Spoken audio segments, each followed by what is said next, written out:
ഓരോ ദൈവാലയത്തിലേക്ക് കടന്നു ചെല്ലുമ്പോഴും നമ്മുടെ മനസ്സിന് ഒരുപാട് ആനന്ദവും കുളിർമയും ഒക്കെ ഉണ്ടാവാറുണ്ട്.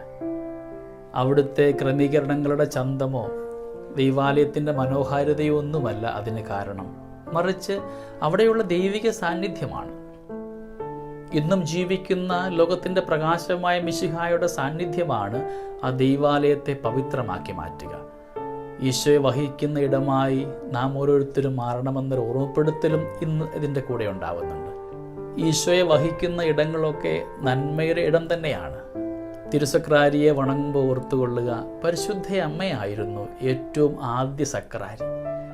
ഉണ്ണിമിശിഹായെ ഉദരത്തിലേക്ക് സ്വീകരിക്കുവാനായിട്ട് സ്വയം കയ്യാളിച്ചു കൊടുത്തവൾ, തൻ്റെ സ്വപ്നങ്ങളെയും ഇഷ്ടങ്ങളെയും ഒക്കെ വേണ്ട എന്ന് വെച്ച് കൊടുത്തുകൊണ്ട് ഇതാ കർത്താവിൻ്റെ ദാസി എന്ന് പറഞ്ഞ് ദൈവഹിതത്തെ തൻ്റെ ജീവിതത്തിലേക്ക് സ്വീകരിച്ച പരിശുദ്ധ അമ്മയാണ് ആദ്യ സക്രാരി.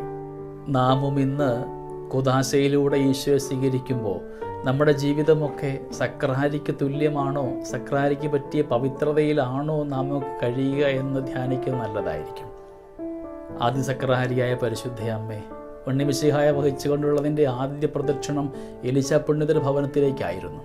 അമ്മയുടെ സാന്നിധ്യം കടന്നു ചെല്ലുമ്പോൾ ആ ഭവനം അനുഗ്രഹമായിട്ട് മാറുന്നുണ്ട്. അമ്മ കടന്നുപോയ ഭവനങ്ങളൊക്കെ നന്മയുടേത് മാത്രമാണ്. എവിടെയെല്ലാം അമ്മയുടെ സാന്നിധ്യം ഉണ്ടായിട്ടുണ്ടോ അവിടെയെല്ലാം അനുഗ്രഹങ്ങളും ഉണ്ടാകുന്നുണ്ട്. നമുക്ക് ധ്യാനിക്കാം, നമ്മൾ സക്രാരിയായിട്ട് കടന്നു ചെല്ലുമ്പോൾ ദിവ്യകാരുണ്യം സ്വീകരിച്ചുകൊണ്ട് നാം കടന്നു പോകുന്ന വഴികളൊക്കെ നന്മയുടേത് മാത്രമാണോ?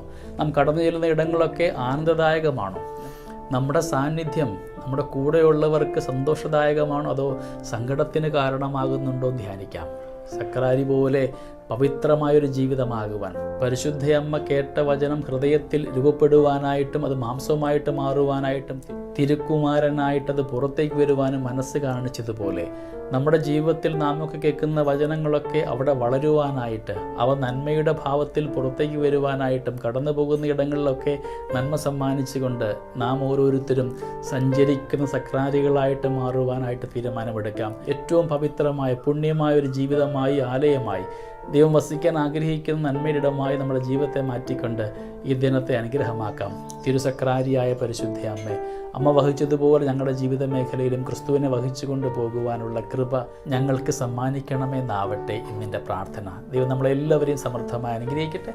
നമ്മുടെ കർത്താവ് ഈശോ മിശിഹായുടെ കൃപയും പിതാവായ ദൈവത്തിൻ്റെ സ്നേഹവും പരിശുദ്ധാത്മാവിൻ്റെ സഹവാസവും നമ്മുടെ കൂടെ എന്നും ഉണ്ടായിരിക്കട്ടെ, ഇപ്പോഴും എപ്പോഴും എന്നേക്കും. ആമേൻ.